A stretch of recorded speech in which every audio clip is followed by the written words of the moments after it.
শান্তিপ্রিয়। পৃথিবীতে মুসলমানদের চাইতে শান্তিপ্রিয় আর কোনো জাতি নাই, হতে পারে না। আলহামদুলিল্লাহ বলেন। এখন আল্লাহ তাআলা বলছেন যে ফামান তাবিয়া হুদায়া ফালা খাউফুন আলাইহিম ওয়ালা হুম ইয়াহজানুন। প্রিয় ভাই, সব কোরআনের কথা বলতে গেলে রাতের পর রাত লেগে যায়, কারণ এক মহাসমুদ্র। এটা কি মহাসমুদ্র? কোরআন।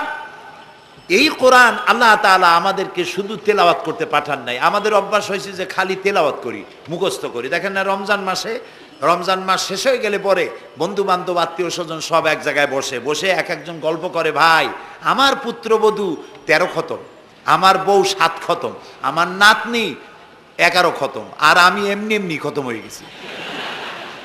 প্রিয় ভাই সব, আপনারা বলেন কোরআন শরীফকে এইভাবে শুধু খতম করার জন্য আসছে? আমি কিন্তু আপনাদের কোরআন শরীফ পড়া বা খতম করা নিষেধ করছি না। আমি উদ্দেশ্য বোঝাতে চাচ্ছি, আল্লাহ তাআলা এই কোরআনের জন্য নাজিল করেন নাই যে আমরা জ্বলবো আর পড়বো আর বুঝবো না। আচ্ছা ভাই, একটা বইয়ের নাম কোন তো পৃথিবীতে, একটা বইয়ের নাম আমাকে শুনান যে বইটা মানুষেরা না বুঝে পড়ে? পারবেন বলতে? পারবেন না।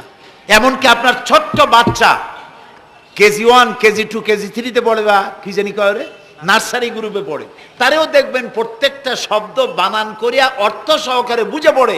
বলেন ঠিক কিনা? কিন্তু কপাল পোড়া মুসলমান জাতি একমাত্র মাজলুম কিতাব, আল্লাহর কিতাব কোরআন শরীফ পড়ে, অথচ কিছু বোঝে না। ঠিক কিনা? আমি যদি এখন জিজ্ঞেস করি যে আপনারা কোরআন বুঝে পড়তে পারেন কয়জন, হাত তোলেন। যদি বলি হাত কি কম বেশি উঠবে না কম উঠবে? সেই জন্য হাত উঠাইতে বললাম না। এটা আমাদের জন্য কপাল পোড়ার লক্ষণ। কি পোড়ার লক্ষণ? বিশ্বাস করুন ভাই, কোরআন শরীফ তাবিজ লেখার জন্য আসে নাই, কোরআন শরীফ ঝুলে ঝুলে আপনি পড়বেন এই জন্য আসে নাই। কোরআন আসছে তেলাওয়াত করবেন, বুঝবেন, আমল করবেন। হাদিস শরীফে এসেছে কোন সাহাবীর এক একটা সূরা শেষ করতে বছরের পর বছর চলে যেত। কারণ কি?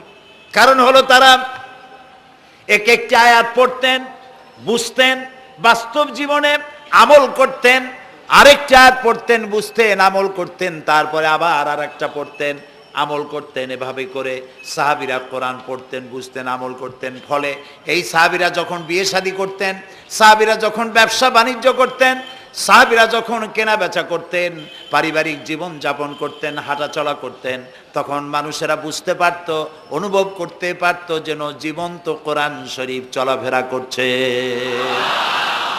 কোরআন যাদের কাছে, তাদের আমলের মধ্যে পরিবর্তন আসতে হবে। তো এরকম একটা বৈপ্লবিক কিতাব যাদের কাছে, তাদের তো আমলের মধ্যে পরিবর্তন আসবে। কি পরিবর্তন আসবে? এরা যদি ব্যবসায়ী হয় ওজনে কম দেবে না। সুবহানাল্লাহ কবেন না? আর এখন আমরা যা করি, সুবহানাল্লাহ থুইয়া খালি নাউজুবিল্লাহ কওয়া দরকার। ঠিক কিনা ভাই? মুসলমানের চাইতে এত ওজনে কম দেওয়ার লোক আর আছে কিনা সন্দেহ।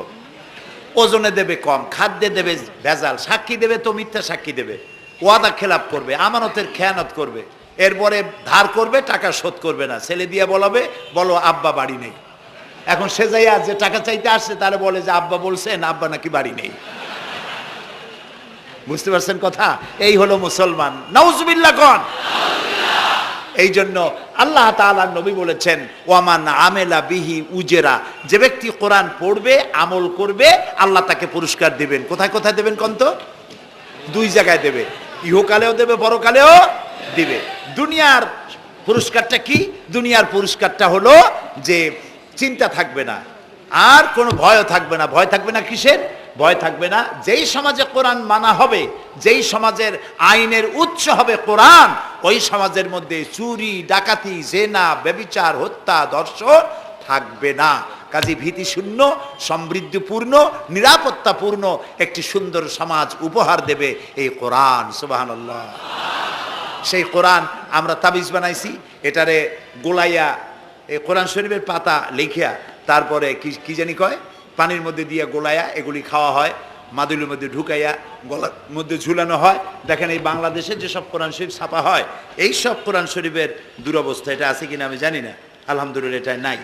কোন কোরআন শরীফ যে বাংলাদেশে ছাপা হয়, সেগুলিতে লেখা থাকে সূরায়ে মায়েদার নকশা, সূরা ইউসুফের নকশা, সূরায়ে বনি ইসরাইলের নকশা। এই নকশা লিখা গলায় ঝুলাইলে পেটে ব্যথা ভালো হবে, ওই নকশা ঝুলাইলে মেয়ের বিয়ে হবে তাড়াতাড়ি, এই নকশা ঝুলাইলে যে মেয়েকে পছন্দ করো বিয়ে করতে পারবা তাড়াতাড়ি।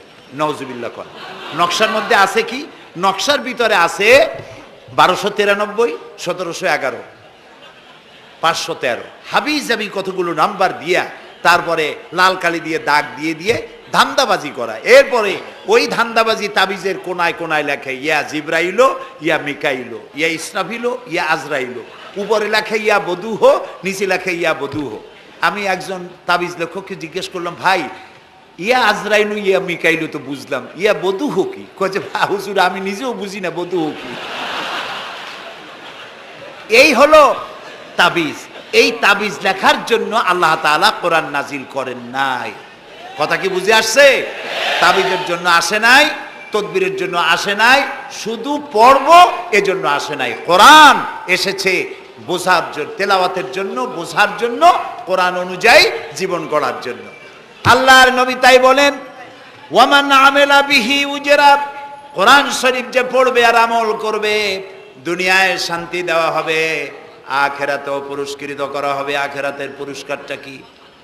নবীজি বলেছেন, মান কারাল কোরআনা ফাস্তাজহারাহু ফাহাল্লা হালালাহু ওয়া হাররামা হারামাহু আদখালাহুল্লাহুল জান্নাহ ওয়া শাফাআহু ফি আশরাতিন মিন আহলি বাইতিহি কুল্লুহুম কাদ ওয়াজাবাত লাহুন নার।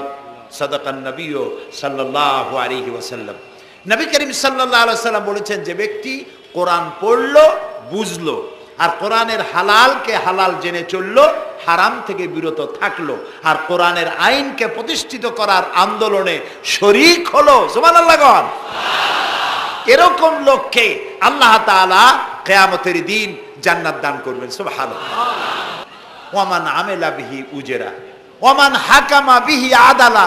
এ কোরআন শরীফ দিয়ে যে বিচার করবে, আল্লাহ তাআলা বলছেন সেই করবে কেবলমাত্র জাস্টিস, কিসত, জাস্টিস, ইনসাফ কায়েম করতে পারবে, যে কোরআন দিয়ে বিচার ফয়সালা করবে।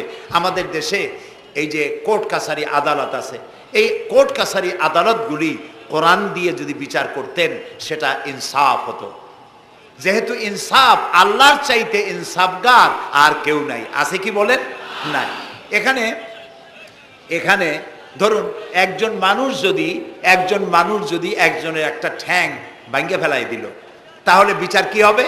ব্রিটিশ ল যেটা আছে, বাংলাদেশ পেনাল কোড যেটা আছে, এই পেনাল কোডে বলা হবে যে সলিমউদ্দিন ঠ্যাং ভাঙছে বসিরউদ্দিন, যে ভাঙছে তার জন্য শাস্তি এই হবে 6 মাসের জেল, 2000 টাকা জরিমানা করে দিল। এখন আপনি বলেন বিচার মাফে কি দিয়া? ইনসাফের প্রতীক কি? ইনসাফের প্রতীক দাড়িপাল্লা। এই দাড়িপাল্লায় এখন আপনি ওজন দেন ইনসাফ। ঠ্যাং ভাঙছে কার? সলিমউদ্দিন, তার ভাঙ্গা ঠ্যাং এক পাশে থন, এক পাল্লায়। আর বসিরউদ্দিন ভাঙছে ঠ্যাং, সেই কারণে তার 2000 টাকা জরিমানা আর 6 মাসের জেল আর এক পাল্লায় রাখেন। এবার দাড়ি ধরে টান দেন, সমান হবে? যদি 50,000 টাকা জরিমানা হয় আর 6 বছরের জেল হয়, তাও কি সমান হবে? হবে না। সমান হবে কি হলে? সমান হবে ওই সলিমউদ্দিন ভাঙ্গা ঠ্যাং এক পাল্লায় দাও, আর যে ভাঙছে তার নাম কি? বসিরউদ্দিন। বসিরউদ্দিন কেউ যদি থাকেন রাগ করবেন না, আমি একটা দৃষ্টান্ত দিচ্ছি। এখন ওই বসিরউদ্দিন ভাঙ্গা, তারও একটা ঠ্যাং ভাঙ্গিয়া যদি এই পাল্লায় রাখেন, এখন যদি টান দেন, তাহলে সমান হবে কিনা বলে? এটা হচ্ছে কোরআন। এই কোরআন বলছে পায়ের বদলে পা, হাতের বদলে হাত, নাকের বদলে নাক, চোখের বদলে চোখ, জানের বদলে জান। সুবহানাল্লাহ। এটা ইনসাফ। এই ইনসাফ হচ্ছে কোরআনের দেওয়া ইনসাফ। সুতরাং আল্লাহ তাআলা নবী বলছেন, ওমান হাকামা বিহি আদালা, যে ব্যক্তি এই কোরআন দিয়ে বিচার ফয়সালা করবে, যে ব্যক্তি, যে পরিবার, যে সমাজ, তারা ইনসাফ কায়েম করতে পারবে। যেহেতু আল্লাহর চাইতে ইনসাফগার পৃথিবীতে আর কেউ নাই, আকাশেও নাই, জমিনেও নাই। রাসূলুল্লাহ বলছেন, ওয়ামান দা ইলাইহি হুদিয়া ইলা সিরাতিল মুস্তাকিম, যে ব্যক্তি কোরআনের দিকে মানুষকে দাওয়াত দেয়, সেই একটি সহজ সরল রাস্তার দিকে দাওয়াত দেয়, যে রাস্তার শুরু পৃথিবী থেকে আর রাস্তার শেষ জান্নাতুল ফেরদাউসে গিয়া। সুবহানাল্লাহ। এটা হচ্ছে সেই কোরআন। বুঝতে না পারার কারণে আমরা বিপদে পড়েছি। প্রিয় ভাই সব, আপনারা আছেন কষ্টে, বসেছেন পানির মধ্যে, আছেন দাঁড়াইয়া, মাথার উপরে ছেঁড়া সামিয়ানা বিরক্ত করছে। আমি লম্বা করতে চাই না, অল্পের মধ্যে ছেড়ে দেই যাতে করে আপনাদেরও সুবিধা হয়, কষ্ট না হয়।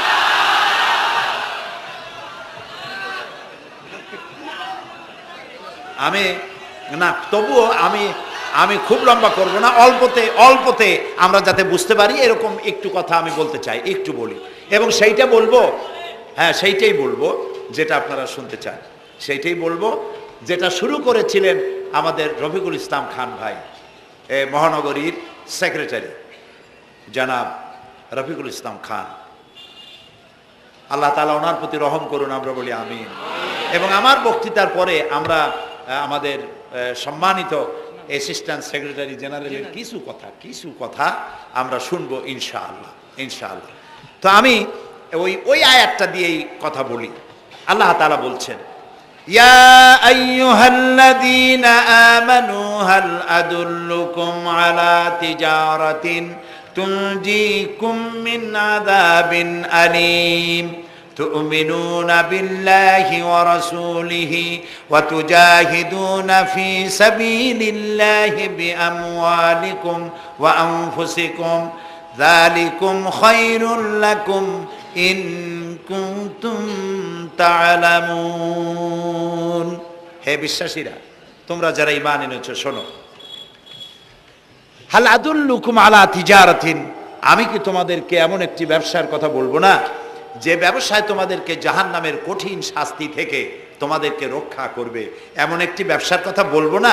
তার মানে অবশ্যই এরকম একটা ব্যবসার কথা আমি তোমাদের বলবো যে ব্যবসা তোমাদেরকে জাহান্নামের কঠিন শাস্তি থেকে বাঁচায় দেবে। সুবহানাল্লাহ বলি। জাহান্নাম থেকে বাঁচাবার জন্য ব্যবসা শিখাচ্ছেন কে? আল্লাহ। এবার দেখেন, ব্যবসা এটা করলে লাভও আছে, নোকসানও আছে, ঠিক না? বলেন আছে কিনা? লস অ্যান্ড প্রফিট এর মধ্যে থাকবেই। কিন্তু আল্লাহ রাব্বুল আলামিন বলেন, আমার সঙ্গে যে ব্যবসা করবে ওই ব্যবসাটা হচ্ছে তিজারাতান লান তাবুর। আমার সাথে যে ব্যবসাটা করবা এই ব্যবসায় কোনো নোকসান নাই, শুধু লাভ লাভ আর লাভ। কে বলতেছেন? এরকম একটা ব্যবসা করবেন? আমি জানি আমরা লাভের ব্যাপারে খুব আছি, নোকসানে আমরা কেউ নাই। মানুষ লেখাপড়া জানুক আর না জানুক, লাভ যেখানে সেখানে মানুষ ঝাঁপ দেয় তাড়াতাড়ি। ওই যে বলে না যে এই হিসাব না জানলে কি হবে, কম দিলে টের পায়। আমরা লাভ খুব ভালোই বুঝি, এই জন্য এটা কোরআনও নয় হাদিসও নয়, একটি রূপক কথা। এক ব্যবসায়ী নেকে কিয়ামতের দিন হাজির করা হবে, ফেরেশতা তাকে বলবে যে আল্লাহর বান্দা, তোমার পাপ আর পুণ্য, ন্যাক আর বদ এই দুটি সমান সমান হয়ে গেছে, 50-50। এখন কোন জায়গায় যাবা? কও বেহেশতে যাবা না দোজখে যাবা? ব্যবসায়ী লোকটা কিছু জানে না, সে কয় যে ফেরেশতা ভাই, আমি তো দোজখে চিনি না, বেহেশতেও চিনি না, সারা জীবন ব্যবসা করছি, যে জায়গায় গেলে আমার 2 টাকা লাভ হয় ওইখানে আমার পাঠাবো। তো মানুষ লাভ খুব ভালো বোঝে এবং লাভের দিকে মানুষ ঝোঁকে বেশি। এই জন্য আল্লাহ তাআলা বলছেন, হাল আদুল্লুকুম আলা তিজারাতিন তুনজিকুম মিন আযাবিন আলিম, যেটা লাভ আর লাভ। আমার সাথে ব্যবসা করো, শুধু লাভ হবে। তো এই ব্যবসার মধ্যে পুঁজি হলো 3টা। ব্যবসার মধ্যে পুঁজি কয়টা? 3টা।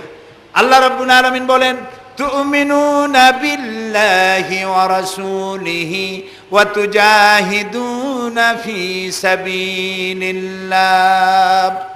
3টি পুঁজি। একটি হলো আল্লাহর প্রতি ঈমান, রাসূলের প্রতি ঈমান এবং আল্লাহর রাস্তায় জিহাদ করা, মাল দিয়া জান দিয়া। এই কয়টা হলো? 3টা। চলুন এই 3টি কথার ব্যাখ্যা করে তারপরে মোনাজাত করব সংক্ষেপে, যেন আমরা আল্লাহর সাথে ব্যবসাটা শুরু করতে পারি আজকে থেকেই। আল্লাহ যেন তৌফিক দেন, বলেন আমিন। 1 নম্বর হচ্ছে তুমিনুনা বিল্লাহ, আল্লাহর প্রতি বিশ্বাস, আল্লাহর প্রতি ঈমান। বলেন আল্লাহর প্রতি ঈমান। এখন আপনারা বলবেন যে এটা তো কোনো নতুন কথা হলো না, আল্লাহর প্রতি ঈমান আনছি, যদি ঈমানই না থাকতো তাহলে কি বৃষ্টির মধ্যে এই পানির মধ্যে আমরা কি বসে থাকতাম? 100% সত্য কথা। ঈমান না থাকলে কেউ আসতেন না, আর এই পানির মধ্যে, ঝড়ের মধ্যে বাঁশ ভাঙ্গে মাথায় পড়তে পারে এই ঝুঁকি নিয়ে বসতেন না, ঠিক কিনা ভাই? আমরা সবাই ঈমানদার। তবে আল্লাহর উপর ঈমান আনতে হলে 4টি শর্ত লাগে। কয়টি শর্ত? 4টি শর্ত ফুলফিল করলে আল্লাহর উপর ঈমান এনেছি বলে প্রমাণিত হবে, নইলে আল্লাহ আছে একথা নূরা পাগলাও বলছে। নুরা পাগলার বলা আর আপনার আমার বলা এটা তো এক হওয়ার কথা না, ঠিক কিনা বলে? তা আল্লাহর উপর ঈমান আনতে হলে শর্ত কয়টা? 4টা। 1 নম্বরের শর্ত হলো আল্লাহর জাত সম্পর্কে স্বীকার করে নেওয়া, আল্লাহর অস্তিত্ব, আল্লাহ আছেন এটা মেনে নেওয়া। তো আল্লাহ আছেন এ ব্যাপারে আমাদের কোনো দ্বিমত নাই, ঠিক না? এবং কোরআনে কারীমের ছোট্ট একটি সূরায় আল্লাহ তাআলা তার নিজের জাত সম্পর্কে এভাবে বলেছেন, কুল হুয়াল্লাহু আহাদ। আমরা জানি না এই সূরা? পড়েন, কুল হুয়াল্লাহু আহাদ আল্লাহুস সামাদ লাম ইয়ালিদ ওয়া লাম ইউলাদ ওয়া লাম ইয়াকুন লাহু কুফুয়ান আহাদ। আল্লাহ তাআলা বলেন, বলো হে নবী আপনি বলুন, আল্লাহ এক এবং একক, তিনি কারো মুখাপেক্ষী নন, তিনি কাউকে জন্ম দেন নাই, তাকেও কেউ জন্ম দেয় নাই। দুনিয়া এই আকাশে এবং জমিনে তার সমকক্ষ কেউ নাই। তিনি এক, তিনি একক, তিনি ছিলেন, তিনি আছেন এবং তিনি থাকবেন। লাইসা কামিসলিহি শাইউন, তার মতো কেউ নাই। তবে প্রশ্ন ওঠে আল্লাহ আছেন কোথায়? এরকম একটা প্রশ্ন করা যেতে পারে, আল্লাহ কোথায় আছেন? বলতে পারবেন কোথায় আছে? এটি নিয়ে বিভ্রান্তি আছে মানুষের মধ্যে। কেউ বলেন আল্লাহ সদা সর্বত্র বিরাজিত, সব জায়গায় তিনি আছেন। এই কথাটি সত্য নয়। আল্লাহর যদি সব জায়গায় থাকা লাগে তাহলে পৃথিবীর মধ্যে ভালো জায়গাও আছে, খারাপ জায়গাও আছে। আছে না খারাপ জায়গা? আমি সেসব জায়গার নাম নিলাম না, আপনারা বুঝে নেন। তাহলে আল্লাহ সব জায়গায় থাকলে এই কথা যদি সত্য হয় তাহলে এটি অত্যন্ত বেয়াদবিমূলক কথা, এ কথা ঠিক না। আল্লাহ আছেন কোথায়? আল্লাহ নিজেই বলছেন তিনি কোথায় আছেন। কোরআনে কারীমে রব্বুল আলামিন তিনি কোথায় আছেন একথা তিনি নিজেই বলে দিয়েছেন, আর রহমানু আলাল আরশিস তাওয়া। আল্লাহ তাআলা আরশের উপরে আছেন, সুবহানাল্লাহি ওয়া বিহামদিহি। এবং প্রত্যেক রাত্রে তিনি শেষ রাত্রে প্রথম আকাশে আসেন, নবী করিম সাল্লাল্লাহু আলাইহি সাল্লাম বলেছেন। প্রিয় ভাই সব, তো আল্লাহ তাআলা সদা সর্বত্র বিরাজমান যে কথাটা বলা হয় এটা আক্ষরিক অর্থে ওরকম না, এটা ব্যাখ্যা সাপেক্ষে কথা। আল্লাহ সদা সর্বত্র সব জায়গা সম্পর্কে ওয়াকিফাল, তিনি সব জানেন, সব দেখেন। তিনি সামিউন, তিনি বাসিরুন, তিনি দেখতে পান, তিনি শুনতে পান। আপনার আমার দেখার মধ্যে কোনো বাধা, প্রাচীর, অবস্ট্রাকশন কিছু একটা থাকতেই পারে। আল্লাহর দেখার মধ্যে কোনো বাধা নাই। অন্ধকার রাতেও দেখেন, কুয়াশাচ্ছন্ন হলেও দেখেন, মেঘের মধ্যেও দেখেন, তার দেখায় কোনো বাধা নাই, তার শোনায় কোনো বাধা নাই। এমনকি মহাসাগরের অতল তলদেশে ছোট্ট পাথরের গায়ে লাগানো একটি ছোট্ট পোকা, যাকে মাইক্রোস্কোপ যন্ত্র ছাড়া দেখা যায় না, এমন ছোট্ট সূক্ষ্ম একটি পোকাও যদি, ক্ষুদ্র একটি পোকাও যদি পেটের জ্বালায় অথবা ক্ষুধার জ্বালায় চিৎকার মারে, কেউ শুনতে পায় না। আরশের মালিক আল্লাহ রব্বুল আলামিন তা শুনতে পান। এ হচ্ছে আল্লাহ, তিনি সব শুনতে পান, সব দেখতে পান। তার জাত সম্পর্কে স্বীকার করে নেওয়া, মেনে নেওয়া, তিনি আছেন, তার শক্তি সহকারে তাকে মানা। আমরা যে কোনো জিনিস বিশ্বাস করি তার শক্তি সহকারে বিশ্বাস করি। বাতাসকে বিশ্বাস করি, প্রচণ্ড বেগে বয়ে গেলে আমাদের মাথার উপরে যা আছে ভেঙে চুরে সব শেষ করি ভালো, এভাবে বিশ্বাস করি। পানিকে বিশ্বাস করি, সে চুবায়ে মারতে পারে, ডুবায়ে মারতে পারে। পানির চুবানো ভিজানো এ শক্তি পানির আছে। আমরা আগুনকে বিশ্বাস করি, জ্বালিয়ে পুড়িয়ে ছাই করে দিতে পারে, এভাবে আগুনের শক্তি সহকারে বিশ্বাস করি। সাপকে বিশ্বাস করি, বাঘকে বিশ্বাস করি, দংশন করলে, থাবা মারলে কাম সারা। পয়জনকে বিশ্বাস করি, খাইলে পরে মরে যেতে পারি, শক্তি সহকারে বিশ্বাস করি, ঠিক না? এখন আল্লাহরে বিশ্বাস করি, এই কথা শুধু বললেই হবে না, আল্লাহকে বিশ্বাস করতে হবে তার গুণ সহকারে। সেই জন্য 4টি শর্তের 1 নম্বর শর্ত হলো আল্লাহর অস্তিত্বকে মানা। 2 নম্বরের শর্ত হচ্ছে আল্লাহর গুণাবলীকে স্বীকার করা, মেনে নেওয়া। আল্লাহর গুণাবলী কি? কোরআন শরীফে আল্লাহর অনেকগুলি নাম আছে। আল্লাহ এ হচ্ছে ইসমে জাত। আল্লাহ এটা কি? ইসমে জাত, আসল নাম কি? আল্লাহ। বলেন সবাই আল্লাহ। ন কিন্তু আল্লাহ এটা অশুদ্ধ, বলার সময় মুখটা গোল হয়ে যাবে। আল্লাহ বলেন সবাই আল্লাহ। কি মধুর নাম, সুবহানাল্লাহ। সুবহানাল্লাহ। আল্লাহ নিজেই বলেছেন ওয়ালাহুল আসমাউল হুসনা, আল্লাহ রয়েছে সুন্দর সুন্দর নাম। 99টি নামের কথা কোরআনে কারিমে আল্লাহ তাআলা নিজেই বলেছেন। সুবহানাল্লাহ। এখন ওই নামগুলিকে বলা হয় সিফাতি নাম, অর্থাৎ গুণবাচক নাম। এই গুণ সহকারে তাকে স্বীকার করতে হবে। তিনি রাজ্জাক, খেতে দেওয়ার মালিক কে? আল্লাহ। তিনি রব, সৃষ্টি করেন। তিনি খালেক, তিনি স্রষ্টা। তিনি রব, তিনি প্রতিপালনকারী। তিনি রহমান, তিনি দয়ালু। তিনি রহিম, তিনি রহমান, তিনি দাতা। রহিম, তিনি দয়ালু। অর্থাৎ প্রত্যেকটা নামের এক একটা শব্দ অর্থ আছে এবং সেই অর্থ সহকারে বিশ্বাস করতে হবে তাকে। এই বিশ্বাস যদি আমরা করতে পারি তাহলে শিরক থেকে আমরা বাঁচতে পারবো। সুবহানাল্লাহ বলেন। আচ্ছা বলেন তো, সন্তান দেওয়ার মালিক কে? সন্তান না দেওয়ার মালিক কে? হায়াতের মালিক কে? মওতের মালিক কে? খেতে দেওয়ার মালিক কে? কষ্ট দেওয়ার মালিক কে? কষ্ট থেকে বাঁচাবার মালিক কে? সব কিছুর মালিক কে? এইভাবে আমরা কি বিশ্বাস করি? না, সবাই করি না। যারা বলেছেন আমিও বিশ্বাস করি, হ্যাঁ বিশ্বাস আমাদের থাকতে পারে, কিন্তু অনেক লোক আছে এভাবে বিশ্বাস করে না বলেই বিবাহ করেছে, সন্তান হয় না। তখন শাহ আলী বাগদাদি রহমতুল্লাহ আলাইহের মাজারে গিয়া সেখানে বসে তার ওই মাজারের কাছে গিয়ে চাইলো আমারে সন্তান দাও, খাজা বাবা সন্তান দাও। অথবা হাইকোর্টের মাজারে বৃহস্পতিবার দিন গিয়ে ভিড় করলো, বাবা সন্তান দাও, অথবা মামলায় পড়েছি বাঁচায় দাও, পরীক্ষা দেবে ছেলে পাশ করায় দাও ইত্যাদি। বলেন এরকম? বলে না? জায়েজ নাই, একদম জায়েজ নাই। কাকে বলতে হবে? আল্লাহর নবী বলেছেন ওয়াইদা সাআলতা ফাসআলিল্লাহ, কিছু বলতে চাইলে আল্লাহরে বলো। ওয়াইজা সাআলতা ফাসআলিল ফাস ওয়াইজা ইসতাআনতা ফাসতাইন বিল্লাহ, সাহায্য যদি চাও আল্লাহর কাছে সাহায্য চাও। আমরা সূরা ফাতিহার ভিতরে প্রত্যেক নামাজের প্রতি রাকাতেই বলি ইয়্যাকা না'বুদু ওয়া ইয়্যাকা নাস্তাঈন। আল্লাহ তাআলা একমাত্র তোমার ইবাদত করি আর একমাত্র তোমারই কাছে সাহায্য কামনা করি। হযরত ইব্রাহিম আলাইহিস সালাম আমাদের জাতির পিতা। একটু আগে আমরা বলছি না সবাই, ইব্রাহিম আলাইহিস সালামকে আগুনে, এটারে এদিক ফিরে দিল কে? ইব্রাহিম আলাইহিস সালামকে আগুনে যখন ফেলে দেওয়া হচ্ছিল তখন হযরত জিবরাইল এসে বলছিলেন আমার কাছে সাহায্য চাও ইব্রাহিম, আমি তোমারে আগুন দিয়ে বাঁচায় দেব। এই যে ইব্রাহিম আলাইহিস সালামের কাছে তাকে সাহায্য দেওয়ার জন্য বলা হলো, এটা কি ঘোরাঘুরি করে?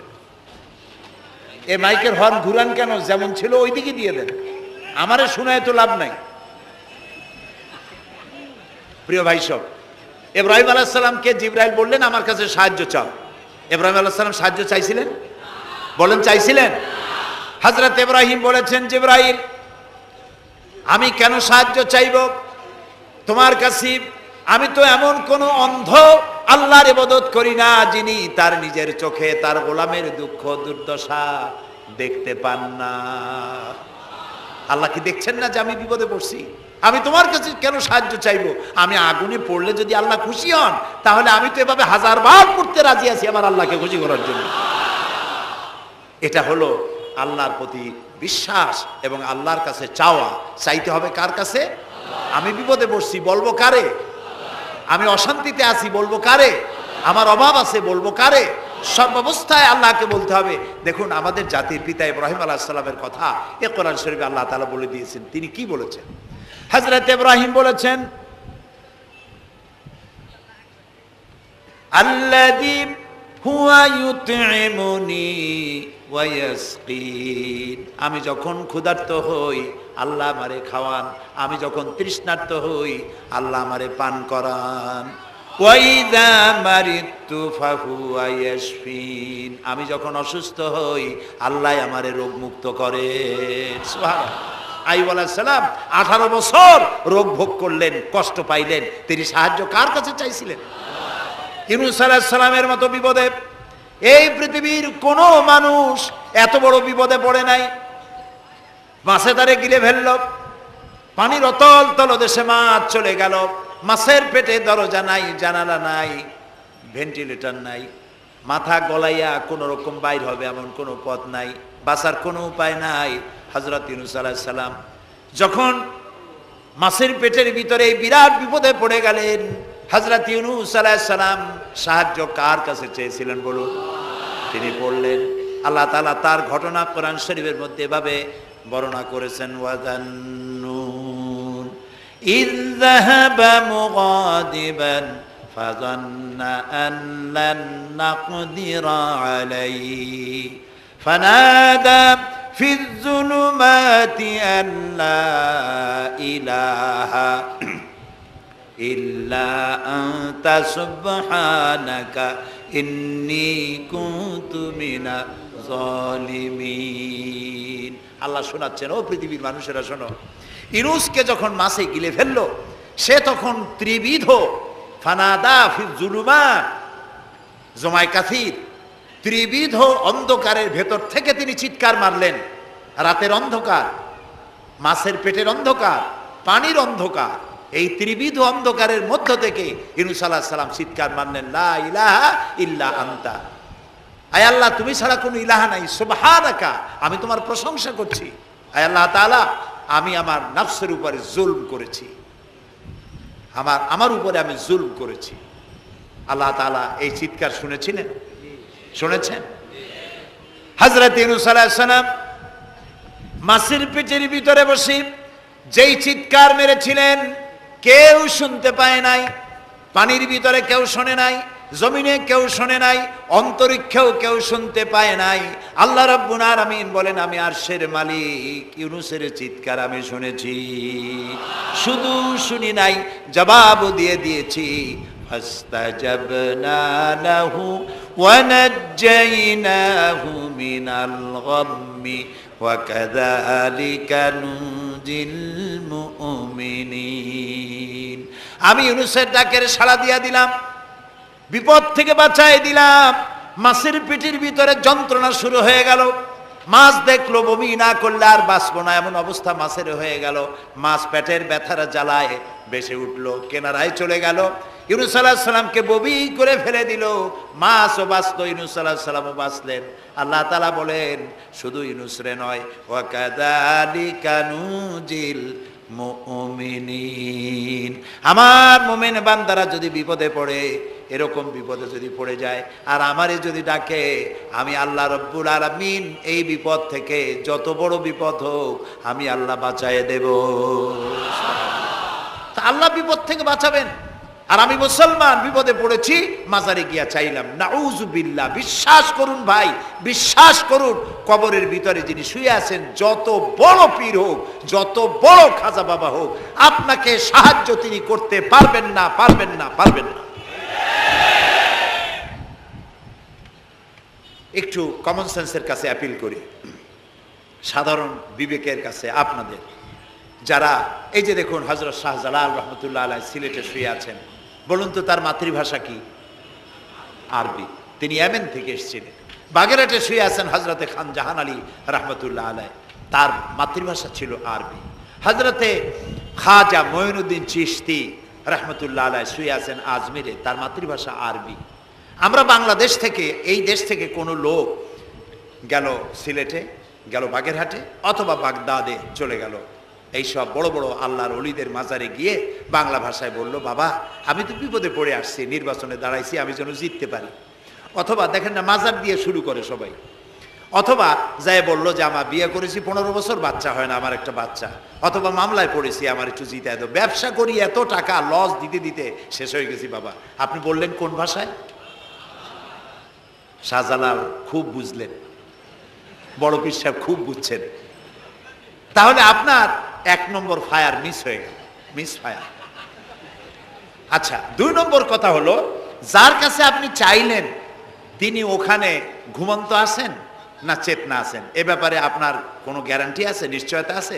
আপনি যখন দোয়া করতেছিলেন তখন উনি চেতনা না ঘুমে? যদি ঘুমায় থাকেন তাহলে 2 নম্বর মিস ফায়ার। আপনি যা চিল্লাইলেন উনি কিছুই শুনল না।